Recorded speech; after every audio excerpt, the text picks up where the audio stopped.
Good morning, everyone, and thank you for this presentation, and thank you for inviting me and giving me the opportunity to be with you and to experience, of course, for me something else, because that is the first time that I participate in such a program, and I hope, as you said, I hope that it will be interesting for everyone.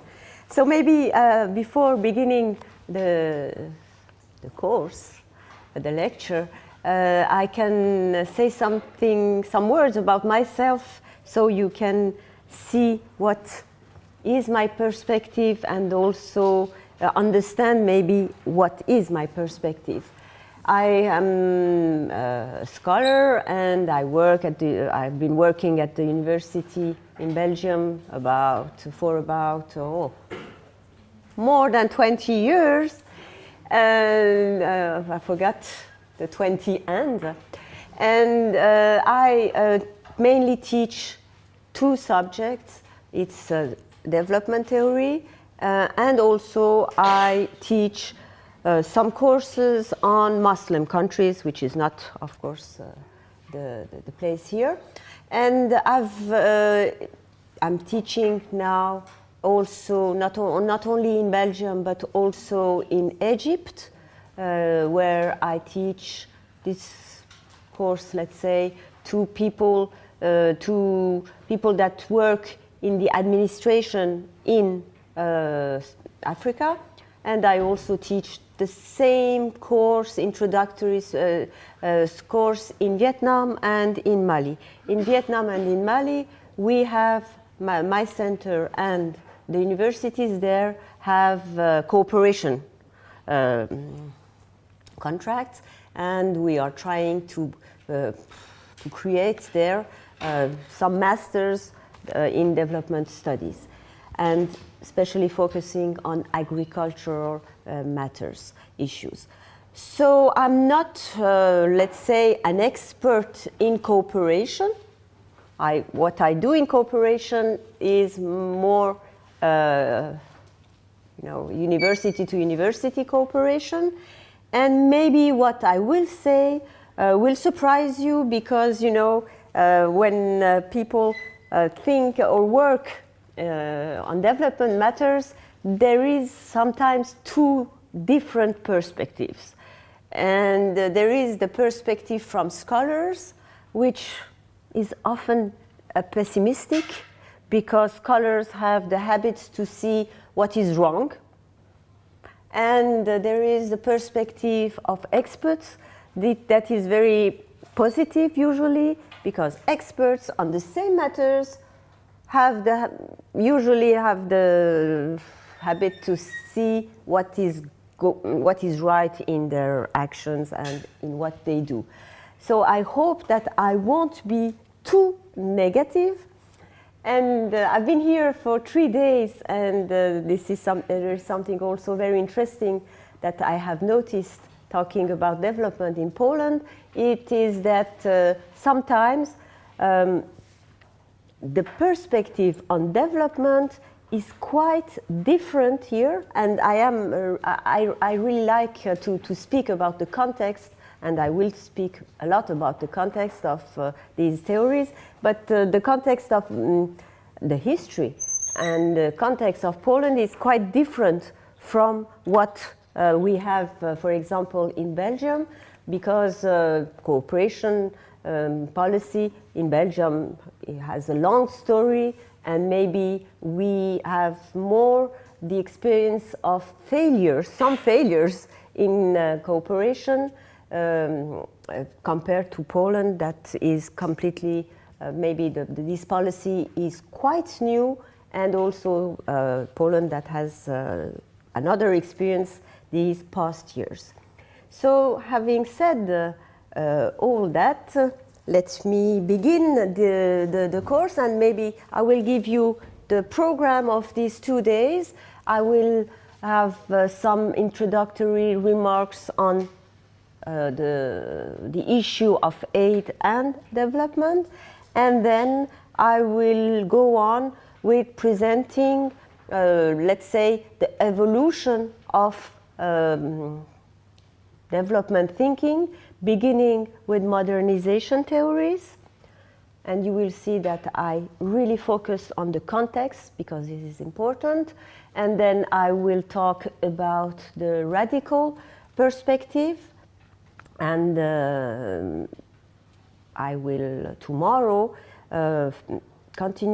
follow up with post-development thinking and neoliberal thinking, neoliberal version of development thinking. So the neoliberal point of view and the post-development point of view are really contemporary. This is how nowadays theorists view the issue of development, and also linked to the development issue, the issue of aid. Because the story of development since the Second World War has been also the story of aid, international aid. So some introductory comments before talking about the theories. As you know, ladies and gentlemen, in international development is a lot of things, but it's also a big business. A big business because the total global official aid flowing from north to south is much more of is about $150 billion. It can seem a lot of money.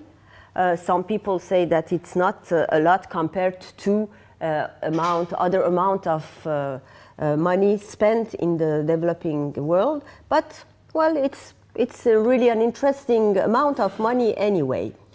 Some people say it's peanuts, but however, it's not so little money, and there are a lot of actors playing in this business or playing in this game.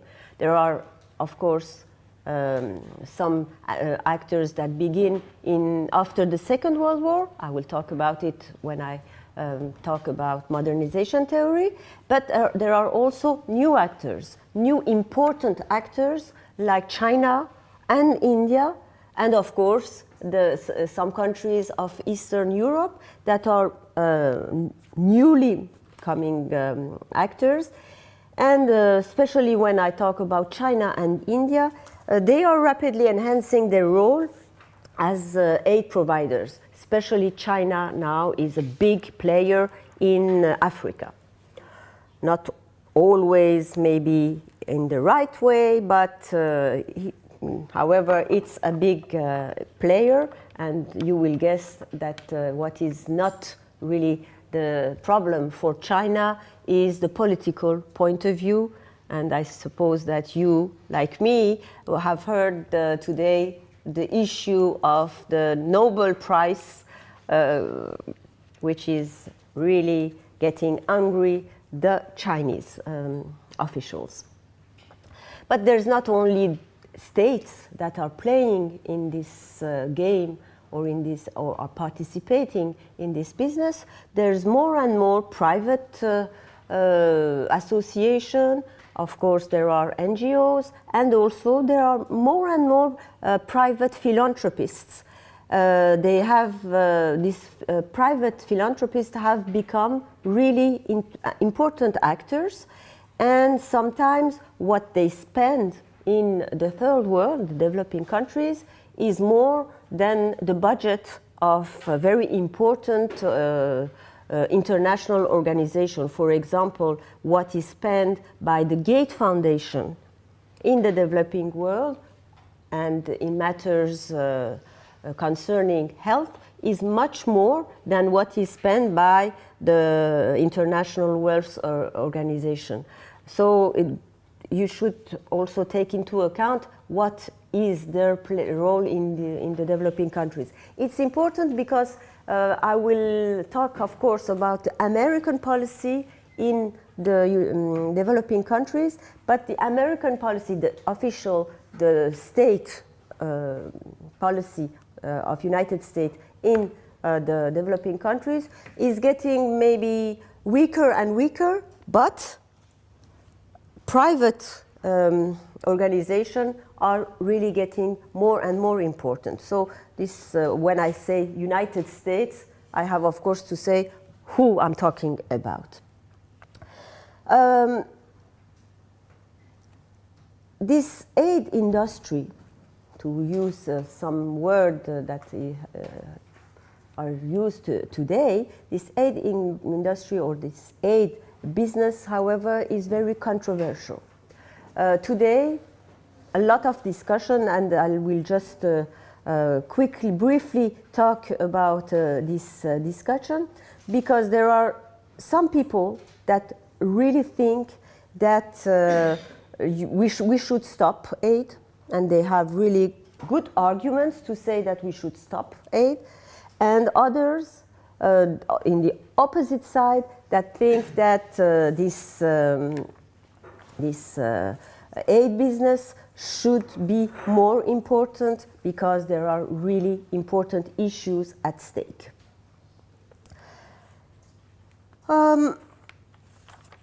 Let's say some words about this discussion, but just let's also be really brief.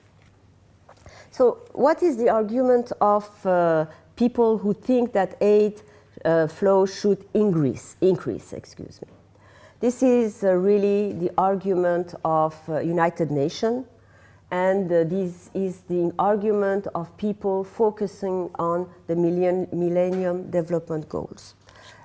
People who think that aid flows should increase are really focusing on the issue of poverty. And so they are encouraging, and they say that this is the responsibility of the rich countries to really use, as it was the goal from the 1970s to now, to use 0.7 point of their revenue for the international aid. So the people who think that the aid should be increased are really focusing on these Millennium Goals. On the opposite side, there is people that really think that there is too much money spent for the international development. And I can't say that they are stupid, because their argument also can be defended. These people, and there are some scholars that have important role in this discussion, are arguing. Someone like Graham Hancock, for example, argues that aid business should be abolished, and also he focuses on all the people that are working in the aid business, people that are highly paid. He talks about these people using the term the lords of poverty, and it's true that there are some people that are living on aid.